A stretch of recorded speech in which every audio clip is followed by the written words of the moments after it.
Farm zone අපේ videos වලට වැටෙන ගොඩක් කමෙන්ට් වලින් ඔයාලා ඉල්ලන්නේ මෙන්න මේ නයි මිරිස් වගාවේ කොළ කොඩ වෙන එකට විසඳුමක්. ඉතින් අපි හිතුවා ඔයාලා වෙනුවෙන් අපි භාවිතා කරන මෙන්න මේ කොළ කොඩ වෙනවට අපි භාවිතා කරන බෙහෙත් වර්ග මොනවද කියන එක ෆුල් වීඩියෝ එකක් අරගෙන එන්න. ඉතින් මේ වීඩියෝ එක ස්කිප් කරන්නේ නැතුව අනිවාර්යයෙන්ම බලන්න. නයි මිරිස් වගාවට කොළ කොඩේ කියන රෝගය වැළඳෙන්නේ කෘමි සත්තුයින්ද. කූඩිත්තෝ, සුදුමැස්සෝ, මයිටාවා, එතකොට පැලමැක්ක කියන මේ වගේ ගොඩක් කෘමිසත්තු හින්දා නයි මිරිස් වගාවට කොළ කොඩේ වැළඳෙනවා. ඒ වගේම අවුව වැඩිපුර තියෙද්දි නයි මිරිස් වලට කොළ කොඩේ වැළඳෙන සම්භාවිතාවය වැඩි. ඒ වගේම ඔයා නයි මිරිස් ගස් හරියට කප්පාදු කරන්නේ නැති හින්දා මෙන්න මේ කොළ කොඩේ ඔයාලගේ වගාවට නයි මිරිස් වගාවට වැළඳෙනවා. ඉතින් මෙන්න මේ රෝගෙට වෙළඳ පොලේ එක එක නම් වලින් එක එක බෙහෙත් වර්ග ಜಾති ගොඩක් තියෙනවා. මම අද ඔයාලට කියන්නම් මම අද ඔයාලට පෙන්නන්නම් මේ කොළ කොඩේට අපි භාවිතා කරන බෙහෙත් වර්ග දෙක මොනවද කියලා.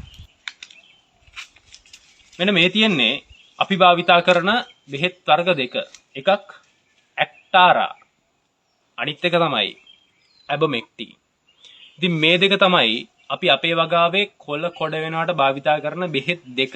අපි පැකට් වල පැල ඉඳගෙන දවස් 7 ඉඳන් දවස් 7න් 7ට ඒ කියන්නේ එක සතියක අපි මේක පාවිච්චි කරනවා, අනිත් සතියේ ඇබොමෙක්ටින් එක පාවිච්චි කරනවා. එක සතියක ඇක්ටාරා එක පාවිච්චි කරනවා, අනිත් සතියේ ඇබොමෙක්ටින් එක පාවිච්චි කරනවා. ඒ විදිහට නයි මිරිස් ගස් වල කොළ උඩට සහ යටට අපි මෙන්න මේවා මේ පැකට් වල තියෙන පරිදි ජලයත් එක්ක මිශ්‍ර කරගෙන අපි නයි මිරිස් කොළ උඩට සහ යටට ස්ප්‍රේ කරනවා. ඉතින් වෙළඳ පොලේ ගොඩක් බෙහෙත් ಜಾති තියෙනවා කොළ කොඩේට භාවිතා කරන.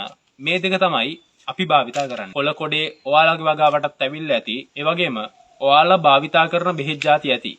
ඒ ගැන අපිට දැනගන්න වගේම අනිත් අයට දැනගන්නත් ඔයාලා භාවිතා කරන්නේ මොනවද කියන එක කමෙන්ට් එකකින් දාගෙන යන්න. ගොඩක් අය කියලා තිබ්බා අපි වීඩියෝස් දැම්මට පොහොර ගැන විතරයි කියන්නේ, භාවිතා කරන බෙහෙත් ಜಾති ගැන කිසිම දෙයක් කියන්නේ නැහැ කියලා. නෑ, එහෙම එකක් නෑ. අපි ඔයාලට බෙහෙත් ಜಾති ගැන හැමදේම, නයි මිරිස් ගැන හැමදේම ඔයාලා වෙනුවෙන් වීඩියෝස් අරගෙන එනවා. ඉතින් නයි මිරිස් වගාව ගැන ඔයාලට තව මොන හරි ප්‍රශ්න තියෙනවා නම් කමෙන්ට් එකක් දාගෙන යන්න.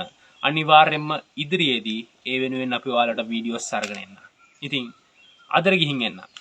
ඔයාලගේ කොළ කොඩේටත් මෙන්න මේ ඇක්ටාරා කියන එකයි ඇබොමෙක්ටින් කියන එකයි සතියකට වරක් භාවිතා කරලා බලන්න. ගිහින් එන්න. ජය වේවා.